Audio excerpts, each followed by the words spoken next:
Good morning. हम लोग ये पढ़ रहे हैं कि रेशियो एनालिसिस से एक कंपनी की किस प्रकार से ट्रेंड निकाली जाए कि एक कंपनी कितनी साउंडफुल है, उसकी इकोनॉमिकल पोजीशन क्या है, फाइनेंशियल पोजीशन क्या है, वह मार्केट में किस प्रकार से स्टैंड करती है।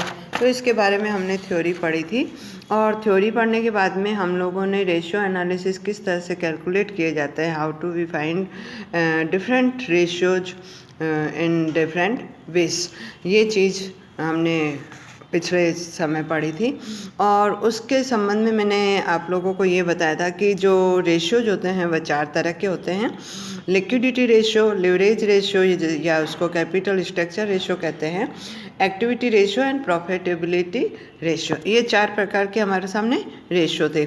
और उसके संबंध में लिक्विडिटी रेशियो और लिवरेज रेशियो के बारे में मैंने काफ़ी आपको थ्योरी बता दी है और उसके क्या क्या फॉर्मूले बनते हैं वह भी बता दिए हैं। फॉर्मूले क्यों बनते हैं, किस आधार पे कौन सा हम ट्रेंड फाइंड आउट करना चाहते हैं, किस आधार पे हम कौन सी पोजीशन फाइंड आउट करना चाहते हैं।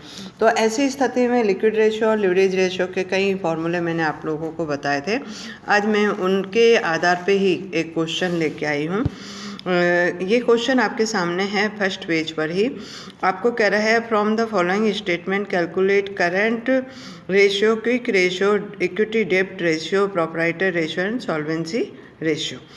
तो आप लोगों को सबसे पहले कहा गया है करंट रेशियो। अब करंट रेशियो में मैंने कल भी बताया था कि current ratio current assets and current liability के बीच में निकाला जाता है और इनका जो रेशियो बेस्ट माना जाता है 2:1 माना जाता है। अर्थात जितनी हमारे पास करंट लाइबिलिटी है उसकी अपेक्षा हमारे करंट एसेट्स दोगुनी होनी चाहिए। तो इस क्वेश्चन के अकॉर्डिंग यदि हम करंट एसेट्स देखते हैं तो वह है आपके 3 तरह की करंट एसेट्स दी हुई है, inventory, trade receivable and cash. इन तीनों की टोटल हो रही है 1,30,000। इसी प्रकार से करंट लाइबिलिटी देखी जाए तो 2 हैं, क्रेडिटर एंड बीपी, वो हो रहे हैं 50,000। तो हम फॉर्मूले में केवल पुट कर देंगे वैल्यूज़ 1,30,000 अपॉन 50,000 अर्थात 2.6:1, अर्थात ये बेस्ट करंट रेशियो माना जा सकता है। सेकंड, आप लोगों को सेकंड पेज पे क्वेश्चन आंसर दिए हुए हैं, क्विक रेशियो। क्विक रेशियो में मैंने आप लोगों को बताया था करंट एसेट्स में से आपको इन्वेंट्री घटा देनी है, जिसको हम क्लोजिंग स्टॉक कहते हैं। तो अगर क्लोजिंग स्टॉक हम लोग घटा देते हैं तो ऐसी स्थिति में हमारी क्विक एसेट्स जो बचती है वह केवल 50,000 ही बचेगी, क्योंकि 1,30,000 में से 80,000 निकाल देंगे और करंट लाइबिलिटी आपके 50,000 ही रहेगी। तो ये रेशियो 1:1 ये भी बेस्ट माना गया है, क्योंकि क्विक रेशियो का सिग्निफिकेंट 1:1 है। नेक्स्ट दे रहा है डेब्ट इक्विटी रेशियो। डेब्ट इक्विटी का मतलब होता है कि हमारे पास उधारियाँ कितनी हैं और हमारी इक्विटी कितनी है, 2 वर्ड है। तो डेब्ट का मतलब है उधारियाँ, जो आउटसाइडर लाइबिलिटी कहलाती है। तो आउटसाइडर लाइबिलिटी आपके जो दी हुई हैं, नॉन करंट लाइबिलिटी में 2 लाख रुपए और करंट लाइबिलिटी में 50,000, तो टोटल हो गए 2,50,000।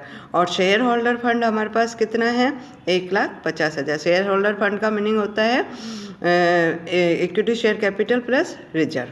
तो इसके आधार पे भी हमने ये निकाल लिया है रेशियो, और ये रेशियो आपका बना है 1.67:1।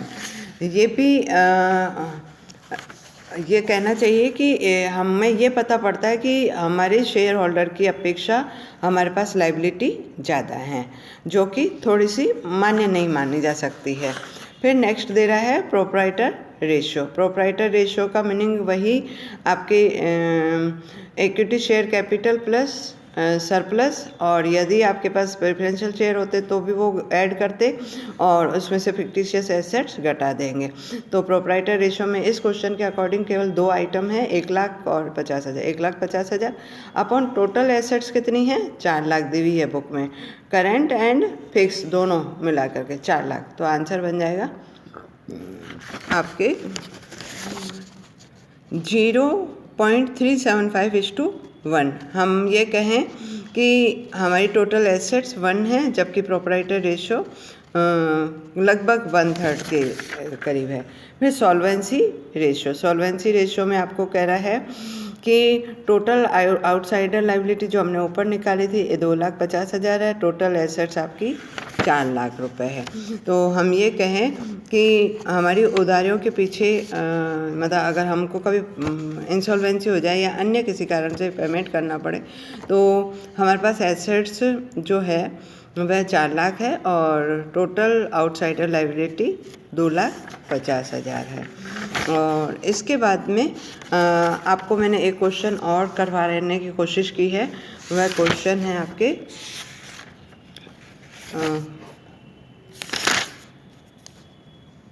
हाँ, ये क्वेश्चन आपको दे रहा है the balance sheet of RK Limited is given below. आपको आरके लिमिटेड की बैलेंस शीट दी हुई है और बहुत सारे आइटम्स दिए हुए हैं और क्वेश्चन के साथ में नेक्स्ट पेज पर आपको दिया हुआ है you are required calculate liquidity ratio and long term ratio और सॉल्वेंसी रेशियो, है ना। अब आपको लिक्विडिटी रेशियो में नाम नहीं दिए हैं लेकिन आपको पता है लिक्विडिटी रेशियो हमारे पास 3 होते हैं, 3 में से 2 मेन है, करंट रेशियो और लिक्विडिटी रेशियो। तो करंट रेशियो का मीनिंग वही current assets is to current liability. तो करंट एसेट्स कितनी है और करंट लाइबिलिटी कितनी है ये हम देखेंगे क्वेश्चन के अकॉर्डिंग। तो क्वेश्चन में आपको कह रहा है करंट लाइबिलिटी जो दी हुई है वह आपकी दी हुई है 2,50,000। कैसे? नीचे आप देखें करंट लाइबिलिटी में short term borrowing, trade debtors, other current liability और प्रोविजन फॉर टैक्सेशन, इन सबकी टोटल लगा लेंगे तो 2,50,000। इसी प्रकार से करंट लाइबिलिटी जो दी हुई है 80,000, 1,40,000, 60,000, 20,000, तो आपके टोटल बन जाएगी 3 लाख रुपए। तो आपका करंट रेशियो बन जाएगा 1.2:1। ये भी मतलब बहुत अच्छा तो नहीं, क्योंकि बहुत अच्छे के लिए 2:1 चाहिए, लेकिन फिर भी कंपनी अच्छी पोजीशन पर है। फिर लिक्विडिटी रेशियो में केवल आपको करंट एसेट्स में से क्लोजिंग स्टॉक हटा देना है।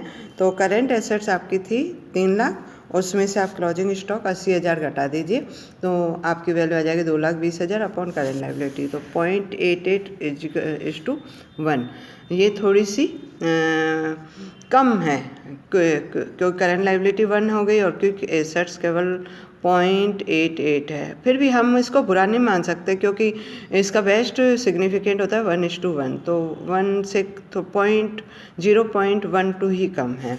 फिर लॉन्ग टर्म सॉल्वेंसी में वही डेब्ट इक्विटी रेशियो। डेब्ट का मीनिंग होता है जो आउटसाइडर लाइबिलिटी है और इक्विटी का मतलब होता है जो शेयर होल्डर फंड है या प्रोप्राइटर फंड है। तो शेयर होल्डर फंड जो दिया हुआ है आपको, हम share fund, equity share capital, preferential share capital, reserve and P&L, इन सब की टोटल लगा लें तो आपके आते हैं उसमें से आपके 7,20,000। और इसी प्रकार से करंट आउटसाइडर लाइबिलिटी जो है वह आउटसाइडर लाइबिलिटी हम ये कह दें कि करंट लाइबिलिटी हमारी थी 2,50,000 और उसमें 1,20,000 और जोड़ दीजिए क्योंकि 8% डिवेंचर है, तो ये जोड़ने पर आपके हो जाएंगे 3,70,000। तो ये रेशियो बन जाएगा 0.51:1। फिर नेक्स्ट कह रहा है प्रोप्राइटर रेशियो का मीनिंग वही शेयर होल्डर फंड जो कि 7,20,000 निकले हुए हैं और टोटल एसेट्स आपकी जो दी हुई है 11,10,000 में से आप 20,000 रुपये आप expenses on issue of share घटा दीजिए तो टोटल एसेट्स हो जाएगी 10,90,000। हाँ, एक बात और, आपके प्रोप्राइटर फंड जो था मैंने कल भी बताया था, उसमें हम ये करते हैं equity share capital plus preferential share capital plus reserve plus profits minus fictitious assets. तो इन सब की टोटल करने पे 7,40,000 आए थे आपके, 2 लाख, 2 लाख, 3 लाख और 4। उसमें से हमने 20,000 रुपये expenses on issue of debenture घटाए तो आपके 7,20,000 बने। ये प्रोप्राइटर फंड कह दीजिए चाहे शेयर होल्डर फंड कह दीजिए। फिर सॉल्वेंसी रेशियो दे रहा है, तो इसका फॉर्मूला होता है टोटल डेब्ट, मतलब हमारे पास कितनी एसेट्स हैं बाहर के लोन को या बाहर के डेब्ट को चुकाने के लिए। तो टोटल एसेट्स आपकी 10,90,000 है, उस टोटल डेब्ट हमने ऊपर निकाला था 3,70,000। तो ये रेशियो बन जाएगा कि 0.34:1। इसी प्रकार से फिक्स एसेट्स रेशियो में हम ये कहेंगे कि हमारे पास लॉन्ग टर्म फंड कितने पड़े हैं और हमारी फिक्स एसेट्स कितनी हैं। तो फिक्स एसेट्स अगर देखी जाए तो tangible assets, goodwill and investment, तो आपकी फिक्स एसेट्स जो बन जाएगी वह 7,90,000। और लॉन्ग टर्म फंड के अंतर्गत share holder fund plus 8% debenture जोड़ देंगे, तो 7,20,000 प्लस 1,20,000 8,40,000। और इसी प्रकार से कैपिटल गियरिंग रेशियो कल बताया था कि कुछ कैपिटल ऐसी होती है जो फिक्स कॉस्ट वाली होती है और कुछ कैपिटल ऐसी होती है जो वेरिएबल कॉस्ट वाली होती है। तो फिक्स कॉस्ट में हम प्रेफरेंशियल शेयर कैपिटल और डिवेंचर्स जो लॉन्ग टर्म है उनको लेते हैं। तो वह आपके बन रहे हैं 2 लाख प्लस 1,20,000 3,20,000, और वेरिएबल बन रही है 7,20,000 माइनस 2 लाख 5,20,000। तो इस प्रकार से आपके कैपिटल गियरिंग रेशियो 0.62:1। और लास्ट जो आपका दिया हुआ है इंटरेस्ट कवरेज रेशियो को निकालने के लिए हमको ये फॉर्मूला अप्लाई करना पड़ेगा, profit before interest and tax upon interest payable. तो प्रॉफिट निकालने के लिए हमें एक स्टेटमेंट बनाना है, नेक्स्ट पेज पर मैंने दिया है। आपको ये दे रहा है profit after interest and tax and dividend 31st, ये आपको 40,000 रुपये बैलेंस शीट में दिए हुए हैं। सबसे ऊपर जब शेयर होल्डर फंड के बी पॉइंट में देखोगे तो 40,000 दिए गए हैं। और नीचे आप लोगों को कह रहा है during the provision for taxation 40,000 and propose dividend 20,000। तो ये आप लोग 20,000 एंड 40,000 इसमें ऐड कर देंगे। और इसके बाद में दे रहा है इंटरेस्ट ऑन डिवेंचर 9,600, इन सबको ऐड करके पिछले साल का जो प्रॉफिट है वह घटा दीजिए, तो आपका प्रॉफिट आ जाएगा 79,600 अपॉन इंटरेस्ट हमने पेमेंट किया है 9,600। Thank you. इस प्रकार से आपको क्वेश्चन करने हैं।